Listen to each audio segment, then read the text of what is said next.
Hajj step by step. The pilgrim must be Muslim. The pilgrim must have reached puberty. The pilgrim must be mentally sound and in full control of his mental faculties. The pilgrim must be physically capable of traveling and performing the rites of Hajj. The pilgrim must have sufficient expenses to cover traveling accommodation and all other requirements during the course of the journey. For women, there are two additional conditions. A woman intending to perform Hajj or Umrah must be accompanied by a mahram, according to Hanafi and Maliki schools of thought. She should also be free of post-divorce or mourning following her husband's death waiting period known as Iddah. Types of Hajj. Hajj al-Tamattu.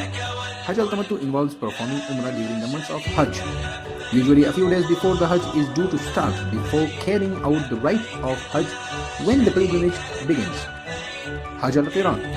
Hajj al-Qiran involves combining Umrah with Hajj during the Hajj season with only one intention in Ihram for both.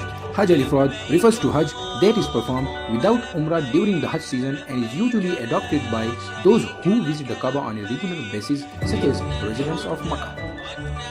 The jurisprudence of Hajj, Arkan and Wajibat. Arkan.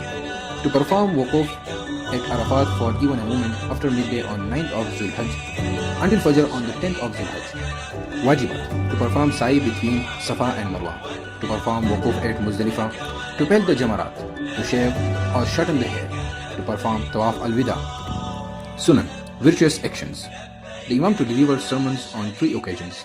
On the 7th of Zulhijjah in Makkah, on the 9th of Zulhijjah at Masjid al-Namirah in Arafat, and on the 11th of Zulhijjah in Mina. To spend the night before the Yawm al-Arafat 9th of Zulhijjah in Mina. To spend the night preceding Yawm al-Nahar 10th of Zulhijjah in Muzdalifah. To spend the night of Ayyam al-Tashriq 11 to 13 of Zulhijjah in Mina.